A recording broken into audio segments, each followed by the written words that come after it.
ஸ்தோத்திரம். கர்த்தர் எங்களுக்கு கூட சாட்சியாக இந்த நேரத்தில் இந்த நாளில் கற்றுக்கு நன்றி செலுத்துகிறேன். போன வாரத்துக்கு முன்னாடி பாப்பா சமையல நல்லா தான் விளையாடிட்டு இருந்தா. விளையாடிட்டு இருக்கும்போது திடீர்னு இப்படிதான் வந்து ஷோல்டரில் படுத்து அதோட எழுந்துக்கவே இல்லை. ரொம்ப ஃபீவர் ஆயிடுச்சு. நாங்கள் டாக்டர் ஃபஸ்ட்டு ஒரு டாக்டரை போனோம். அந்த டாக்டர் மருந்து கொடுத்தாரு. போய் வந்து ஊற்றும் போதெல்லாம் அந்த 6 ஹவர்ஸ் நல்லா இருக்கும். அதுக்கப்புறம் திருப்பி வரும். இன்னும் மாறி வந்து 2 நாள் பார்த்தோம். மறுபடியும் இன்னொரு டாக்டர் அதே டாக்டர்கிட்ட போனோம். அவர் என்ன சொன்னார், பாப்பா ரொம்ப சோர்வாயிட்டாங்க, நீங்கள் வந்து அட்மிட் பண்ண மாதிரி தான் பார்க்கணும் அப்படின்னு சொல்லிட்டாங்க. அதனால் நீங்கள் ஸ்டெப் அவுட் போயிடுங்க அப்படின்னு சொல்லிட்டாங்க. சரி ஸ்டெப் அவுட் போனோம். அங்கே போனால் ஆமாம் பாப்பா ரொம்ப சொல்கிறாங்க, நீங்கள் அட்மிட் பண்ணிடுங்க. எங்களுக்கு அட்மிட் பண்ணணும்னு ரொம்ப எனக்கு பயம் இருந்துச்சு. நான் மட்டும் தான் தனியாக பாப்பா கூப்பிட்டு போனேன்.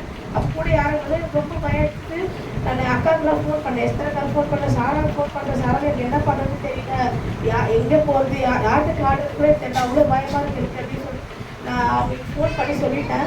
அவங்களும் வந்து சஜஷன்ஸ் நாங்கள் இந்த ஹாஸ்பிட்டல் போனால் நல்லா இருக்கும் அப்படின்ட்டு. எனக்கு அப்போ நினச்சி சரி நம்ம எக்மோர் போயிடலாம் அப்படின்னு சொல்லி நான் யோசித்தேன்.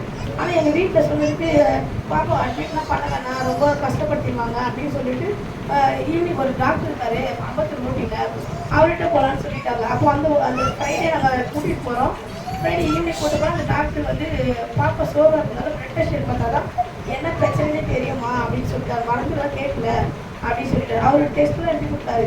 சரி அந்த டெஸ்ட் எடுத்துட்டு சனிக்கிழமை மத்தியானம் நாங்கள் 3 மணிக்கு என் டாக்டரை காட்ட போகும்போது அவர் என்ன சொல்லிட்டாரு, பாப்பாவுக்கு டைபாய்டு ஓவராக அதிகமாக இருக்குது, அந்த மாதிரி கொடுத்துருக்காங்க இந்த டெஸ்ட்டில் அப்படின்னு சொல்லிட்டாரு. எனக்கு ரொம்ப பயம் எடுத்துச்சு. என்ன ஒரே குழந்தைக்கு டைபாய்டு சொல்லிட்டாங்க எடுத்து ரொம்ப நாங்கள் அழுத்து நான் அக்காவுக்கு ஃபோன் பண்ணி அக்கா இந்த மாதிரி சொல்லிட்டாங்கக்கா அப்படின்னு.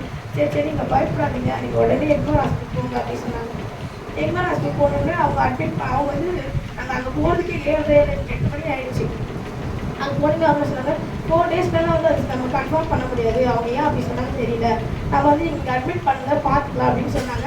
உடனே அங்கே அட்மிஷன் போட்டு பாப்பாவை பார்த்தோம். சனிக்கிழமை நைட்டு அவங்க பிளட் டெஸ்ட் எடுத்துக்காங்க.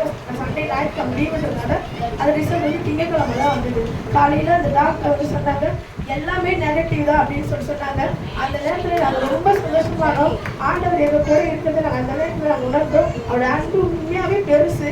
அந்த நேரத்தில் நாங்கள் உடைச்சிருந்தோம். எங்களுக்கு யான் மேலே நானே கடவுள் மட்டும்தான் இருக்கிறோம் அந்த இடத்துல. அந்த நேரத்தில் அவர் ஆண்டு காமிச்சாரு.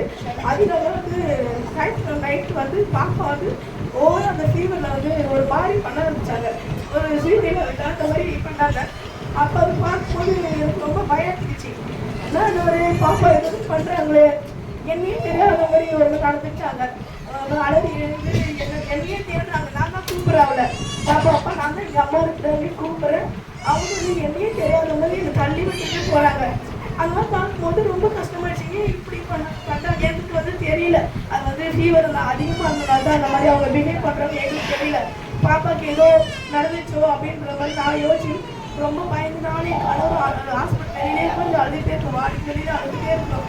அப்போ எங்கள் எல்லாருமே சொல்கிறாங்க பாப்பா பயந்து இருக்குது, வசதி கூட்டு போகலாம், வசதி கூட. நான் சொன்னேன் நான் வசதிக்குலாம் நான் போக மாட்டேன், நீங்கள் உண்மையில தேவை, நீங்கள் எங்களோட இருக்கிறீங்க. நான் எல்லாருக்கிட்டையும் சொல்கிறேன், நான் அடித்து சொல்கிறேன், நான் ஆண்டவர்களுக்குள்ள இது நான் வசதிக்காக நான் கூப்பிட்டு வர மாட்டேன்னு அக்காக்கிட்டே சொல்லி அக்கா ரொம்ப எனக்கு ப்ரெஷர் பண்ணுறேன்க்கா, வசதி கூட்டு போனேன், நாங்கள் போக மாட்டேங்க்கா, நீங்கள் ப்ரேயர் பண்ணிட்டு நைட்டும் திருப்பி எங்கள் வீட்டுக்காரர் என்னை ரொம்ப ப்ரோஸ் பண்ணி இப்போ சிஸ்டர்கிட்ட சொல்லு, டாக்டர்கிட்ட சொல்லு, நம்ம கூப்பிட்டு போனேன்ட்டு 10 மணி 9 மணிக்கெலாம் ஃபோன் பண்ணி என்னை கூப்பிட்டு ரொம்ப ப்ரெஷர் பண்ணுறாரு. அப்பா இந்த நேரத்துக்குலாம் அனுப்ப மாட்டேன்னு அவரை நான் வாயை அடிச்சுட்டேன். அதுக்கப்புறம் அக்காவுக்கு ஃபோன் பண்ணேன். அக்கா வந்து பாப்பா காலையில் ஃபோன் பண்ணி சொல்லிட்டு ப்ரேயர் பண்ணாங்க. அந்த ப்ரேயர் பண்ணி அக்கா ஃபோன் முடிச்சதுமே ஆண்டவர் வந்து பாப்பா நல்லபடியாக பேசுறதுக்கும் அந்த ஃபேரிலாம் அந்த எந்த ஒரு காரியத்தையும் நாங்கள் பார்க்குற நேரத்தில் அவ்வளோ ஒரு அற்புதமாக பிள்ளையை நடத்தினார். அது எங்கள் ரிசல்ட்டு நல்லபடியாக கொடுத்தாரு. வெறும் வைரல் ஃபீவர் தான் சொல்லி ட்ரீட்மெண்ட் பண்ணி பாப்பா முதல் அமைச்சாங்க. டிஸ்சார்ஜ் பண்ணும்போது கூட நான் ரொம்ப விளையாட்டமாக இருந்தேன். எங்கள் வீட்டில் கேரட்ஸ் வரணுட்டு ரொம்ப மாஞ்சியாக இருந்தேன். எங்கே நம்ம போக முடியாது, கலந்து முடியாது, ரொம்ப சொல்லிகிட்டே இருந்தேன். ப்ரேயரில் கூட சொல்லிட்டேன், எனக்கு எல்லோரும் ப்ரே பண்ணிக்கோங்க, நான் முதல் நம்ம கண்டிப்பாக நான் வீட்டுக்கு வாங்கன்னு கத்தர் அதில் கூட தியானம் எங்கள் வீட்டில் நடத்த முடியாது செய்தாங்க. கத்தருக்கு நான் நன்றி சொல்லிட்டு எனக்காகவும் எங்கள் குழந்தைக்காக ஜெபிச்ச எல்லாருக்காக நான் கத்தருக்கு நன்றி சொல்லுவேன்.